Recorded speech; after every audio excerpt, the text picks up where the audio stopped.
Deportasiya, qaçqınlıq bizim taleyimizlə qoşa doğulub. Nənələrimizin bayatısına hopub, qızlarımızın boynu buruq böyüdü, ərənlərimizi başı aşağı eləyib. Rəhmətlik Əzizə xanım Cəfərzadənin araşdırıb ərsiyə gətirdiyi bayatılardan biri belədir. Apardı tatar məni, qul edib satar məni, yarım vəfalı olsa axtarıb tapar məni. Ərəbdən, Monqoldan, xarici işğallardan o qədər ağrı azı çəkmiş ki, istər ədəbiyyatımızda, istər folklorumuzda onun izləri daim açıq-aydın görünür. Bu dediklərim qədimlərdə olanlardır, orta əsrlərin olaylarıdır. Zaman dəyişdikcə deportasiyalarda öz axarını, səmtini dəyişir. 18-ci əsrdən sonra Çar Rusiyasının Qafqazlara ayaq açması ilə bərabər yeni deportasiyalar, köçürmələr qapımızı döyür. Araz çayı ölkəni, Böyük Azərbaycanı iki yerə böldü. Şimali Azərbaycanın ərazisində Rusiya tərəfindən bütün xanlıqlarımız və başda İrəvan xanlığı olmaqla işğala məruz qaldı. Ərazilər dəyişdi, əhali köçürüldü, deportasiyalar başlandı. Bunun kökünə bir nəzər salarıq. Bəli. Avdu müəllim, xoş gəlmisiniz. Sizi salamlayıram. 1828-ci il Türkmənçay sülhündən sonra Şimali Azərbaycanın Rusiya tərəfindən işğal edilməsi ilə bu problem başlandı. Yəni, Ruslar gəlib Şimali Azərbaycanı işğal edəndən sonra bölgədə möhkəmlənib daima mövcudluqlarını qorumaq üçün onlar burada özlərinə sərf eləyən bir münaqişə ocağı yaratmaq planını qurdular. Bu da yalnız və yalnız onlar üçün ermənilərin bu bölgəyə köçürülməsi ola bilərdi. Yəni, zaman-zaman biz qonşu yaşamışıq ermənilərlə, amma aramızda din ayrılığı olub və bir də ki, erməni xisləti. Yəni, ermənilərdə ümumiyyətlə bir xislət var ki, onlar həmişə xəyanətkar olub. Ruslar da ermənilərin psixologiyasını çox gözəl bilirdilər ki, erməniləri köçürüb bura gətirsələr, burada bir erməni əyaləti yaratsalar, öz məqsədlərinə nail ola bilərlər. Bax, belə bir ünvanla Rus hökuməti, yəni Çar Rusiyası Osmanlı dövlətinin ərazisindən, sonra İran ərazisindən 90 minə qədər erməni köçürdü. Qərbi Azərbaycana əsasən, bir də Qarabağa, Qarabağın dağlıq hissəsinə. Bax, belə bir vəziyyətdə Rusların planı belə oldu ki, Qərbi Azərbaycanda əsas məskunlaşdırsınlar erməniləri. Çünki diqqət yetirirdilər ki, Azərbaycanla Türkiyə, Osmanlı dövləti arasındakı o əlaqəni kəsmək üçün ən əlverişli strateji mövqeyə malik məntəqə Qərbi Azərbaycandır. Yəni, Zəngəzur, Göyçə, Şərur, Dərələyəz, Vedi bu bölgələr daha əlverişli ola bilər. Ona görə də erməniləri daha çox o ərazilərdə yerləşdirdilər.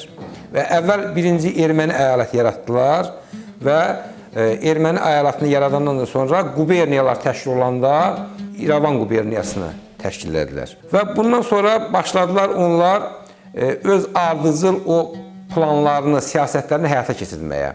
Yəni, ilk öncə onlar erməniləri bölgəyə yerləşdirdilər, onlar üçün erməni əyaləti təşkil edilər, sonra quberniya yaratdılar və sonra başladılar ki, burada artıq o yerli Azərbaycan türklərinin sayını azaltmaq. Sıxışdırmağa. Bəli, sıxışdırmağa başladılar.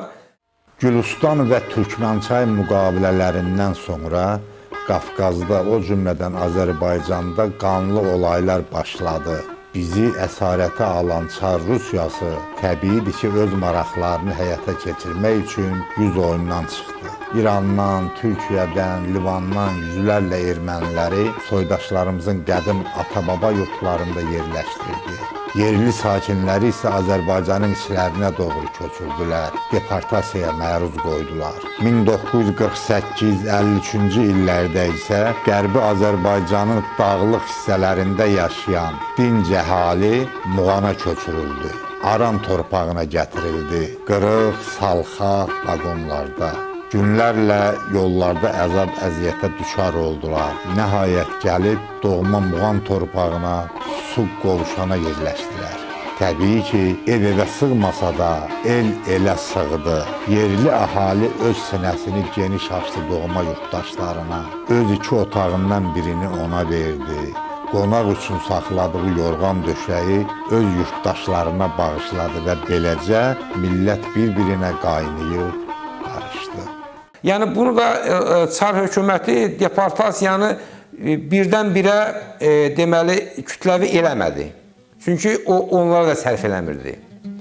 Əgər 19-cu əsrin sonlarına qədər misal üçün Qərbi Azərbaycandan o bizim soydaşlarımızı, Azərbaycan türklərini deportasiya eləsəydi Çar Rusiyası, onda o bölgədə işçi qüvvəsi qalmırdı.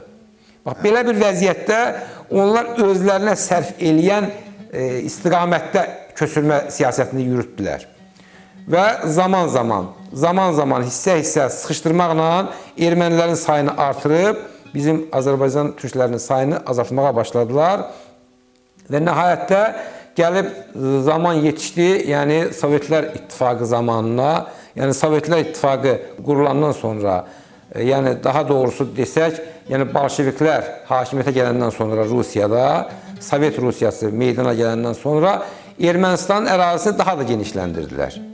Misal üçün, 1920-ci ildə Zəngəzur əyalətini verdilər Ermənistana. Ermənistan 1918-ci il mayın 27-sində, yəni 27-28-də müstəqillik elan eləmişdi Ararat Respublikası. Onda 10.000 kvadrat kilometrə yaxın ərazisi var idi. Amma Bolşeviklər gəldi Azərbaycanı, müstəqil Azərbaycan dövlətini işğal eləyəndən sonra ermənilərlə danışığa getdilər ki, siz bizə kömək eləyin, biz sizin ərazilərinizi artıracaq. Bax, belə bir vəziyyətdə ermənilər də ruslara kömək elədi, bolşeviklərə. Azərbaycan işğal olundu. Və nəticədə, deməli, Azərbaycanın ərazilərinin hesabına Ermənistanın ərazisi gəldi, yəni bugünkü əraziyə gəlib çatdı. 10.000 kvadrat kilometr ərazisi ilə müstəqillik qazanmışdı Ermənistan. Onun özü də Azərbaycan torpaqları idi. Yəni İrəvan özü qədim zamanlardan Azərbaycan şəhəri olub, Azərbaycan türklərinin şəhəri olub və ətraf bölgələr, Göyçə gölü ətrafı torpaqlar həmişə bizim soydaşlarımızın məskəni olub, yurd yeri olub qədim zamanlardan. 1935-ci ildə qədim Azərbaycanın, Qərbi Azərbaycanın, Sərdirabad rayonunun Xeyrbəli kəndində anadan olmuşam. Uşaqlıq illərim orada keçib. Oranın təbiəti, onların şəraiti hamısı gözümün qabağındadır. Dağlıq yer idi. Araz çayının Türkiyədən çıxıb, o dövləki SSR deyək, SSR-yə qoşulduğu yerdə bizim kəndimiz yerləşirdi. Xeyrbəli kəndi.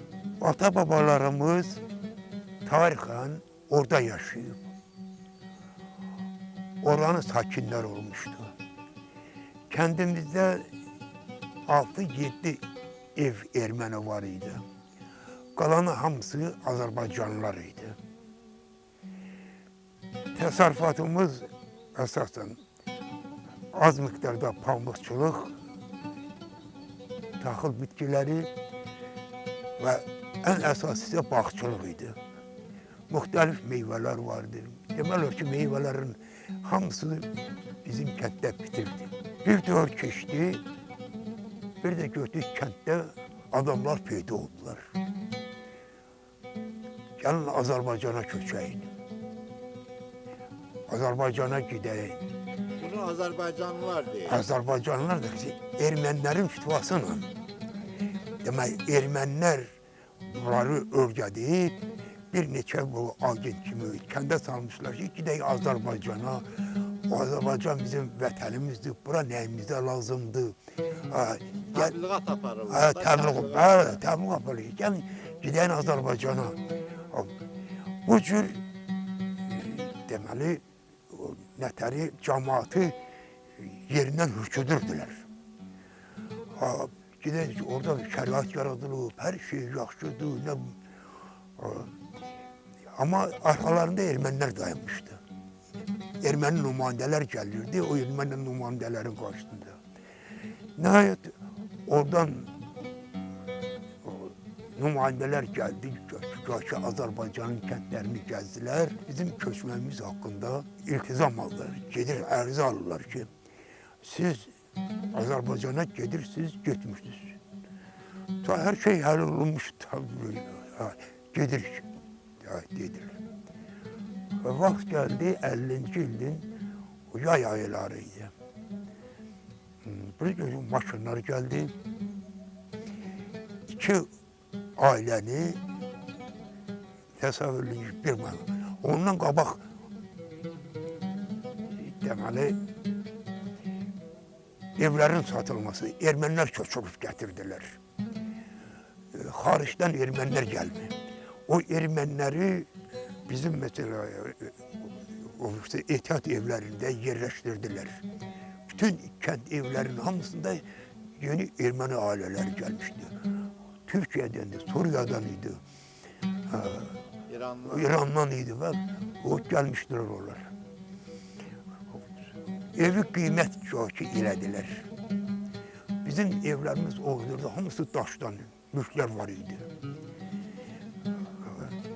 Heç su qiymətinə, o dövrdə gəlib o bizə o verilən evdən burada bir damxa da demək mümkün deyil. Adi bir damxa demək mümkün. Güya ki təzminat verdilər. Anam oradakı ənənəni unutmamışdı. Çünki Yerevan dəbidir və də əl dəyirmanı var deyirik, dəstər deyirik. Və o dəstərdə anam buğdanı qaynadardı, bulğur hazırlayardı. Və anam il yarımdır, rəhmətə gedib, o ənənə dayanıb. Bu vaxta qədər, indi elə xanım hardadır? Zəhmət, keyik, hər şeyə qatlanan, o onu alınmaya icazə vermirdi. Deyirdi ki, onlar keyfiyyətli olmur, özünüz eləyin. Bulğur eləyirdi. Çiğ yarmanı səhər süddə pişirməyə, onu ayrı eləyirdi. İndi bulğuru hamı dükandan alır, bilirdən bulğur nədir. Zat dəstərdə çəkirdi, buğdanı qovururdu, təmizləyirdi, dəstərdə çəkirdi, qovud qayırırdı. Bizim evin qovudu, bulğuru, çiğ yarması, əldə kəsilmə ərişdəmiz, hələ indi də onları özümüz eləyirik, anamdan keçib. Ərişdə yığılırdıq, düyünləri ikimizə, sabah üçümüzə, gəlin, qız, anam rəhbərlik eləyirdi. Xamırı yoğururduq, göstərirdi. Əldə kəsirdik, ip bağlayırdıq bu cür tel, altına da süfrə sərirdik. Onları hamısını düzüb qurudurduq. Hələ o ənənəmiz gedir. Hələ noxudu istadıb yarma, ləpə deyirik. Noxud ləpəsi hələ davam eləyir. Toxmaqda təzə ət, qol əti. Anam tapşırırdı, indi biz də elə eləyirik. Təzə heyvanın, təzə kəsilən heyvanın qol ətindən. Toxmaqda döyürdük, küftə hazırlayırıq. Biz elə belə maşında küftə eləmirik. Hamımızın evində anam verib. Ətdaşımız, toxmağımız, qızların, gəlinlərin. Hamısının evində var. Hamısı da o ənənənlə gedir. Əvvəl bizlərdə İrəvanda qovurma qovururdular. Qış üçün. Payızda bunu mən anamdan eşitmişəm. Özümün yadına güclə gəlir. Məktəbə gedincə babamgildə qalmışam. Məktəbə gedən ili gəlmişəm Sabirabada. Qovurmanı payızdan elə qovururdular ki, bax bu mart, aprel ayını yola salırdılar. O hamı bilirdi ki, büyünə 3 qoyun, 5 qoyun, bir dana öz qapısının heyvanını saxlayırdı. Kəsirdilər, qovururdular. Bu anamdan eşitdiyim ciyarını ayrı qovururdular, biz omaz aşı deyirik. Lobyanla hazırlanır. O heyvanın cızdağını, o ciyarı omaz aşına vururduq. Omaz aşı da lobyanı qaynadırıq, içərisinə əvəlik vururuq, ərişdə kəsib vururuq, soğanı da dağ eləyirik, o cızdağı zadı da qoşuruq ona ki, tamlı olsun. O bizim qış yeməyimizdir. Bizdə əvəlikli aş hələ indiyə bişiririk. Yaddaşınızda qalan o yurtlar sonra yaşadığın yurtla bağlı bizə və tamaşaçılara məlumat. Mən lap özümü biləndən valideynlərimə sual eləyirdim. Bilirdim ki, köçkün olublar, bilirdim deportasiya olublar. Onlardan soruşurdum dönə-dönə ki, sizi necə deportasiya elədilər, səbəb nə idi, nə üçün bura düşmüsünüz, seçim sizin oldu, yoxsa yuxarıdan gəldi. Onlar keçmişi daha çox danışırdılar, çox şey danışırdılar. Gözlərində bir niskil var idi həmişə. Mən uşaqlıqdan o niskili görürdüm. Ancaq niskilin üstündən deyirdi, bala, ümid eləyirəm başqa cür olar, dəyişər. Biz özümüz olmasaq da, siz nəsil, sizdən sonraki nəsil. Mümkün deyil ki, bu millət, bu türk milləti oradan keçmiş yaşadığı yerlərdən ayrı qalsın. O nəfəs sizin üstünüzdə gəzir. O çox istəyirdi ki, orada atasının, babalarının, rəhmətə gedənlərin hamısının ziyarətinə getsin, onları ziyarət eləsin. Mümkün oldu, getdi də. Ancaq mən də getmişdim. Mən uşaq vaxtı getmişdim. Haradasa 12, 13, 14 yaşım olardı. Neçən illəri təxminən? Sovet dövrü idi. Aha. Deməli, Nə gördün orada olsun da? ki, orada Sənin üçün maraqlı gələn Orada nə oldu? mənə Atama çox maraqlı gəldi. Kaş mən də bu yerlərdə olardım. Atam, anam böyüdüyü torpaqda mən də böyüyərdim. Mən də buranın evladı olardım. Elə orada bu sözləri deyirdim. Yenə atam rəhmətli, Allah ölənləriniz rəhmət eləsin. Dedi, bala, qismət olacaq. Mən bilirəm ki, olacaq. Sən inşallah indi uşaqkən gəlirsən. Vaxtı ilə yaşa doğandan sonra sən olmasan da bayaq dediyim kimi sənin nəvən, nəticələrin, balaların orada olacaq. Mən oranın elə bil ki, torpağını, suyunu qanımda aparmışdım. Baxan kimi dedim, bura bizimdir. Bu mənim qanımdadır, bu mənim yaddaşımdadır. Elə də gördüm. Rusların həyata keçirdiyi deməli, siyasətin nəticəsində Azərbaycan torpaqlarının ərazisi çox kiçildi. Yəni 20-ci ildə Sovet Rusiyası Zəngəzur ərazisini verdi. 1929-cu ilə qədər Azərbaycanın əsas hissəsi ilə Naxçıvan ərazisi birləşik idi. 1929-cu ildə deməli Sovet hökuməti Ordubad rayonunun da bir neçə kəndini, Zəngilanın da bir neçə kəndini birləşdirib Mehri rayonunu təşkil etdi və tabe etdi Ermənistan SSR-ə, Ermənistan Sovet Respublikasına və bununla da Naxçıvanın Azərbaycanın əsas hissəsi ilə arası tamamilə kəsilmiş oldu. Yəni bu artıq Azərbaycanın Türkiyə ilə, Türkiyənin Azərbaycan və Türk dünyası ilə olan dəhlizini tamamilə bağladı. Yəni bu Sovet Rusiyası, ümumiyyətlə Ruslar tərəfindən çoxdan cızılmış bir plan idi ki, artıq 1929-cu ildə o plan yerinə yetirildi. Və bundan sonra onların fikirləri Ermənistanda Azərbaycanlıları tamamilə azaltmaq, yox etmək idi. Tamamilə o ərazilərdə ermənilərin olması idi. Belə bir vəziyyətdə deməli ermənilərlə ruslar əlbir oldular. Hətta Ermənistandan ermənilərin o ziyalıları deməli Stalinə, Cəllad Stalinə məktublar yazırdılar Azərbaycanlıların adı ilə ki, güya biz Azərbaycanlıyıq, müraciət edirik Stalinə, bizi köçürün Azərbaycanda Kür-Araz ovalığına. Həm də Stalin bir tərəfdən belə bir müraciət var idi, belə bir siyasət var idi daha doğrusu. Digər tərəfdən də Stalin özü də cəllad idi, ümumiyyətlə Türk millətinin düşməni idi Stalin. Diktator Stalin cəllad idi və bundan istifadə elədilər.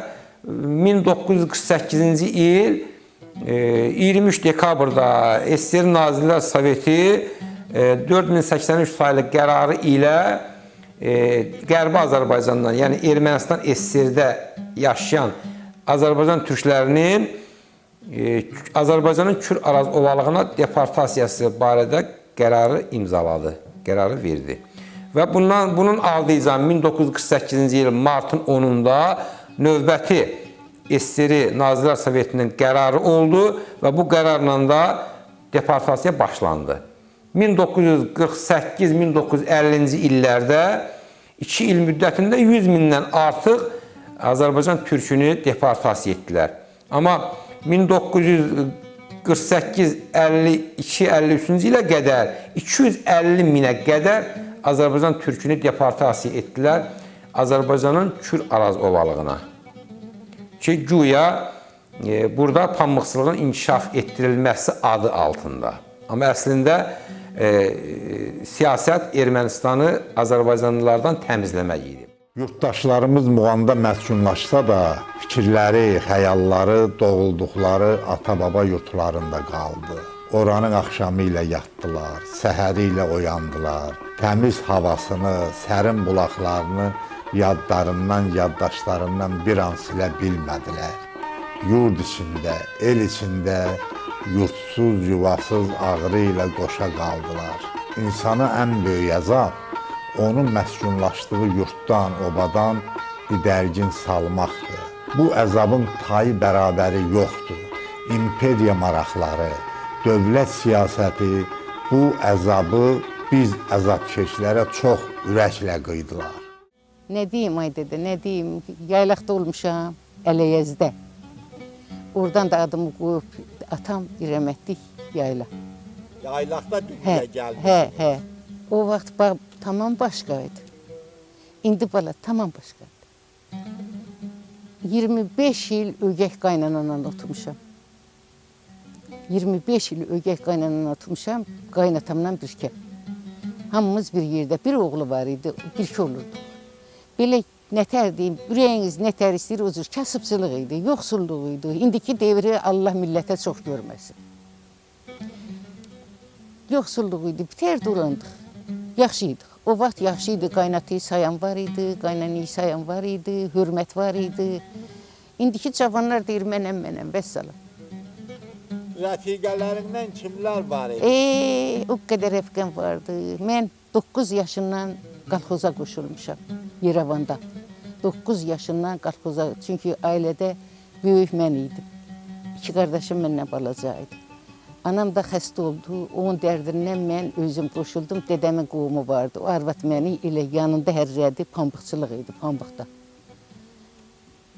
O qədər belə dostum, tanışım, hürmətimiz var idi bir-birimizə. Hamısı rəhmətə gedib, hələ mən yaşayıram. İndi rəfiqələrimlə var Nazilə, məndən uşaqdılar onlar. Onlar məndən uşaqdılar. Var rəfiqə, var müsir. Bir yerdə qalxozda işləyənlərimizə deyirəm. Ondan sonra ta kim var? Rəhmətə gediblər. Baldızlarımla gedirdik. Baldızlarım da rəhmətə gedib. Rəfiqələrim də gedib. Mən niyə yaşadır bilmirəm. Ulu öndərimiz Heydar Əliyevin sözləri ilə desək, hər bir millətin milli mənsubiyyəti onun qürur mənbəyidir. Biz də bir millət olaraq Qərbi Azərbaycandan köçüb gələn və o ağrını, acını yaşayan, o hadisələri gözündən görən insanların dilindən o əhvalatları eşidəndən sonra doğrusu duyğulandım. Bir daha inandım ki, bizim millətimiz çox böyük millətdir və bu millətin ruhu ölməyib. Və mən düşünürəm ki, deyirlər ki, tarix kitablarında oxumuşuq ki, hər bir millətin milli kimliyi üçün ərazi birliyi, dil birliyi, mədəniyyət birliyi və s. bu kimi saylar eşitmişik, adlar eşitmişik, səbəblər eşitmişik. Amma mən düşünürəm ki, bunlardan da önəmli ruhudur. Əgər bir millətin ruhu yaşayırsa, deməli o yaşamağını sübut edən bir millətdir. Layiq bir millətdir, yaşamağa layiq bir millətdir. Və mən ona görə də bu günləri, bu adamların çıxışlarında da bunu bir daha gördüm. Xüsusilə İsmail müəllimin çıxışında dedi ki, o duyğuları, o hissləri o nəfəsi üstümüzdə gəzdiririk bu günə qədər. Dədəsindən aldığı, babasından aldığı o qan yaddaşını, bu gün yaşatdığını öz ifadələri ilə bir daha sübut elədi. Və mən də düşünürəm ki, həqiqətən bunu dəfələrlə 44 günün müharibə günlərində də bir daha sübut elədik. Müxtəlif hadisələrdə də biz bunu görmüşük. Bugünkü söhbətlərdə də bir daha gördük ki, bir millətin ruhu ölməzsə, o mütləq həm yaşayacaqdır, mütləq özünü sübut eləyəcəkdir. Və mən düşünürəm ki, o hadisələri görən nəsillər zaman keçdikcə, illərlə qocaldıqca, dünyasını dəyişsə də belə, onların yaşadıkları hissləri, duyğuları, qan yaddaşı ilə daşıyan övladları, balaları, nəvələri bunu heç vaxt unutmayacaq. Və biz öz tarixi torpaqlarımıza qayıtmağımıza heç bir şübhəmiz yoxdur. Və bugünkü eşitdiklərimiz bizdə bu əminliyi yaradır. Biz 65-ci ildə Kərim axından köçüb gəlmişik. 65-də. 65'e kadar orada var idi hali. Yadıma gəlir. Siz nerede gelmişsiniz orada? Biz orada nə bilim elə bir 20-30 ev idik, qalmışdıq. Sonra elə oldu ki, gördük ki, bu ermənilər belə nəsə bizi əvvəlki deyirlər də, incitib eləyirlər. Evlərimizi də elə dəyməzinə satdıq, çıxdıq gəldik. Satdıq deyəndə, hökumət almadı, elə oradakılar, ermənilər. Hamımız köçdük, gəldik bura. Bizim Seyit var idi, bir kişi. O bizi evində yer verdi, biz evlərimizi tikincə onun evində qaldıq. Orada qaldıq, sonra torpaq sat verdilər, özümüzə ev zat tikdik, köçdük öz evimizə. Mən özüm Sabirabad rayonunun Suqovuşan kəndində anadan olmuşam, amma ata-babamız əslən Qərbi Azərbaycanın Zəngibasar rayonunun Hacı İlyas kəndindən idi. Mən özüm uşaq vaxtı bizim qohumlarımız orada sonda gələnlərdən də var idi 89-cu illərdə. Deməli, mən özüm uşaq vaxtı orada bir neçə dəfə olmuşam. Yadımdadır, Sovet dövrü idi, məktəbli idim və sonuncu dəfədə mən özüm tək İrəvan şəhərinə getdim. 7-ci sinifdə oxuyurdum. 89-cu sinifdə oxuyurdum, üzr istəyirəm, 87-ci ildə. Münaqişədən bəlkə də bir neçə ay əvvəl. Özüm gedib gəzmişəm, nəsə ürəyim oranı çox istəyirdi. Çünki uşaq vaxtı bir neçə dəfə olmuşuq, atamgillər rəhmətli, onlarla qohumlarımızın toy şənliyinə getmişik də belə. Yəni o illər hələ gözümün qarşısındadır. Yəni o çox gözəl bir mənzərəli, nətər deyim, havası, hər şey gözəl bir yerlər idi. Əsl yurdumuz idi. Ata-baba yurdumuz idi. Təbii ki, burada bizim vətənimizdə Azərbaycanı biz bütöv hesab edirik, bütöv bir Azərbaycan görürük. Amma çox təəssüflər olsun ki, bu aparılan həm Çar Rusiyası dövründə, həm Sovet dövründə çox təəssüflər olsun ki, torpaqlarımız hissə-hissə qoparılıb düşmənlərimizə verildi. Çox təəssüflər olsun. Ancaq biz ümid edirik ki, həmişə bizim atalarımız, nənələrimiz həmişə söhbət edirdi ki, bir zaman gələcək, haqq heç vaxt nazilər üzülməz.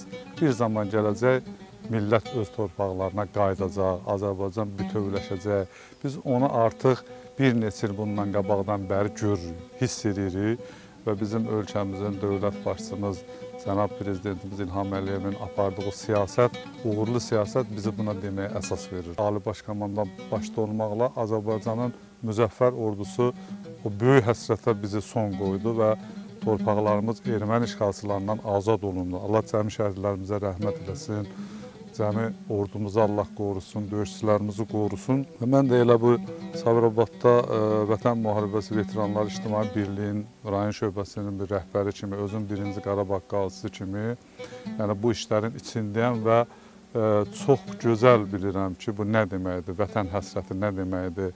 Bizim, misal üçün, 1 milyona yaxın qaçqın köçkünümüz olub 90-cı illərdə, ötən əsrin 90-cı illərində və onlar da hər zaman söhbətlərində, istər tədbirlərdə, istər qeyri-rəsmi söhbətlərimizdə həmişə onlar vətən həsrəti ilə yaşadıqlarını deyirlər. Hansı ki, bunu biz uşaq vaxtı olanda bizim atamız, nənəmiz həmişə danışırdı, o həsrətdən danışırdı. Bizə tanış həsrət idi. Çox təəssüflər olsun ki, bu həsrətlər çoxalırdı get-gedə. Amma Çox şükürlər olsun, Rəbbimizə şükürlər olsun ki, 20-ci ilin sentyabrında əks hücumla başlamış Vətən müharibəsində biz o böyük zəfərə nail olduq. Təkcə biz torpaqlarımızı qaytarmadıq, eyni zamanda biz ləkələnmiş o namusumuzu qaytarmış olduq. Qaldı ki, orada o yaşayan ermənilərə münasibət mən uşaqkən hiss eləmirdim. Atam danışırdı. Deyirdi, onlar o qədər qorxu çəkən millətdir ki, tək olanda.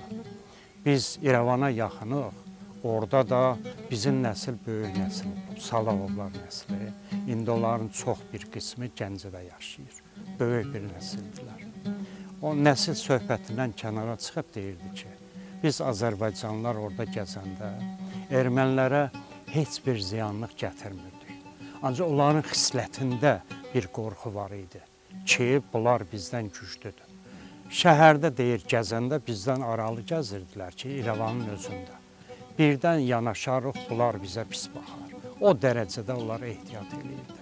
Ancaq bilirdik ki, onların içərisində bir qurd xisləti var. Bir başqa bir xislət var. Onlar istifadə eləyəcək. Nə vaxtsa güclü olsa, bir arxa tapsalar özünə gücləri nəsə eləyəcəklər.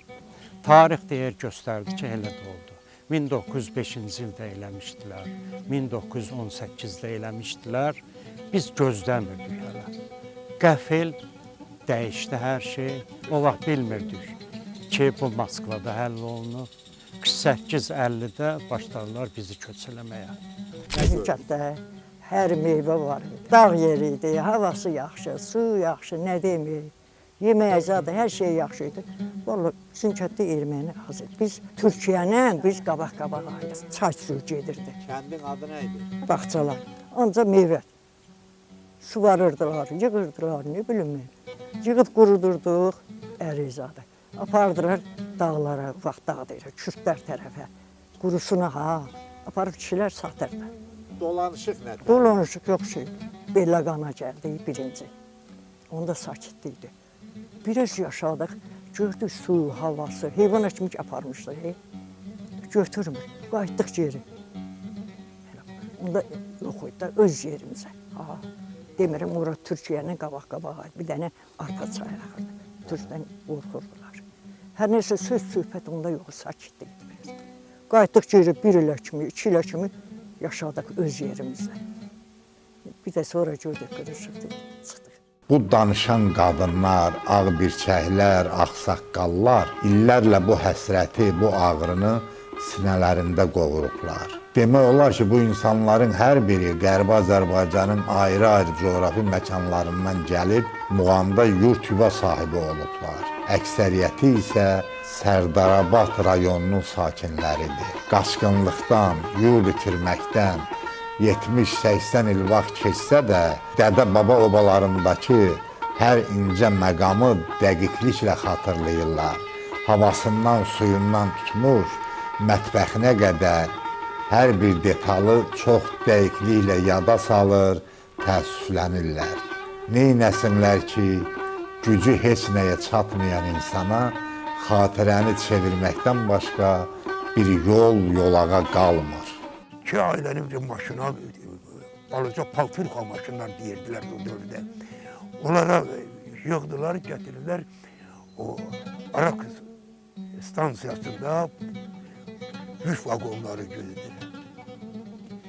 O yük vagonları da bir neçə ailəni bir yerə yığdılar. Və o çox pis şəraitdə. Dözülməz şərait ki, təsəvvür edin ki, bir vaqonda qadın da var, uşaq da var bunlar. Hamısı bir yerdə, indi gəl burada. Nə qədər yolda ləngidiniz?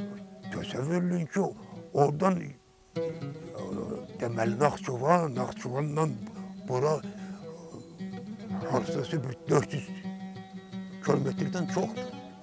Neçə gün yolda qaldınız? Harsa bəlkə də bir həftəyə yaxın. Bax, belə yavaş-yavaş gəlirdi. Gəldik, burada Qarasu stansiyasında maşınlar dayanmıştı. Bizi gene de maşınlara yüklediler o eşyaları ve o eşyalarla biz gelip Surra kendine düştük. Surra'da bizi çok mehriban karşıladılar. Herenin o dörde yukarı başı 2 evi olardı, 2 otağı. En yaxşı Yerli əhalinin. yerli alın böyle, en yaxşısını bize verdiler. Bazıları evinden çıkıp bize kaçanlara evi verip özü gidip de qohumu gündə qaldı. İsti mehriban karşıladılar. Böyle bizle son bir qalib oldular. Şərait yarattılar bize. O yer ayırdılar ekmeğe, ninemeye. Bunlarla qaynıq barışdıq. Bizdə en çətin məsələ o oldu ki, yığılım şəraiti.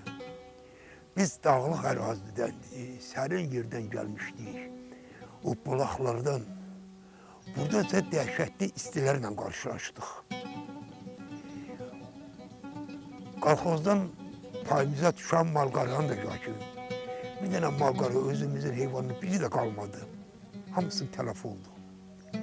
İnsanlarda da o dövrdə malariya yoxlanan olurdu. O çətin. Amma yaşayıb qalanlar da oldu. Sabirabad cəmaatına biz qaynayıb qarışdıq. Nətər ağuşlarını açdı bizə. Hər cür imkan şərait. Məsələ burasındadır ki, Sovet hökuməti bizim o soydaşlarımızı Qərbi Azərbaycandan Küraraz ovalığına deportasiya eləyəndə elə pis vəziyyətdə eləyib ki, burada indi mən çoxları ilə söhbət eləmişəm də, deyir ki, elə toyuqlarımız Hində qaldı, götürə bilmədik. Rus əskərləri töküldü, əllərində avtomat ki, siz bir neçə saata buradan çıxmalısınız. Və bizi deyir o kolxozun o yük maşınlarına mindirib, bir hissəsini qalan qatarla gətirib tökdülər Küraraz ovalığına. Onların çoxusu Sabirabadın Həşimxanlı kəndi var, oradadır. Sonra Şıxsalahlı kəndi, Qaragüney kəndi. Ümumiyyətlə bütün kəndlərdə var, az. Əsas kompakt düşdüyü ərazi kəndlər o kəndlərdir ki, özdə gətirib onların hamısını su qovuşanda da var. Onların hamısını gətirib 20 sot hərəsinə torpaq verib töküblər çölün düzünə. 20 sot torpağın üstünə ki, özü pul da verməyiblər, heç ərzaq da verməyib Sovet hökuməti ki, özü üçün burada bir ev tikin. Onlar yazıqlar da deyir, biz də tökülüb ailə uşaqlı kərpiz kəsmişik, palçıqdan, samandan, ev tikmişik, məskunlaşmışıq burada. Yəni, Sovet hökumətinin cəlladlığı burada görünür. Yəni, öz millətimizin dövləti olsaydı, belə etməzdi. O dövrü valideynlərim əziyyət çəkirdi. Elə oturub durub oradan danışırdılar. Ancaq biz o köçkün prosesini, deportasiya prosesini görməyən uşaqlar idik. Ona görə də burada vətəndir, başladıq ətrafla ünsiyyətdə olmağa. Buranın cəmaatını o vaxt biz bilmirdik ki, bunlar başqa cəmaatdır, biz başqa cəmaatıq. Ünsiyyətimiz çox yaxşı idi. Məktəb illərində də, bəli, məktəb illərində də, sonra məktəbi qutarıb işlədiyim illərdə də buranın ziyalıları heç vaxt dilinə gətirmirdi ki, siz oradan köçkünsünüz. İndi o qədər qaynayıb qarışmışıq ki, heç biz bəzən hiss eləmirik ki, biz hardansa köçkün olmuşuq, deportasiya olunmuş bir nəslin davamçılarıyıq. Və eyni bir yerdə süfrəmiz olur, eyni bir yerdə qohum-əqrəba oluruq və eyni bir yerdə fikirləşirik ki, gec-tez Qərbi Azərbaycan dediyimiz yer Qərbi sözü yox, elə Azərbaycan olacaq, bütöv Azərbaycan olacaq inşallah. Mən də bir Azərbaycan vətəndaşı olaraq, bir Türk millətinin bir nümayəndəsi olaraq fəxr edirəm. Bu sözlərdən sonra mənim özümə inamım, millətimə inamım bir daha artdı və mənim ruhum təzələndi. Və bütün bunlara görə də Zəngəzur TV-yə təşəkkür edirəm. Bugünkü söhbətdən Kürün sahilində keçirilməyi mənə xüsusi zövq verdi. Həm də bunun bir simvolik mənası var.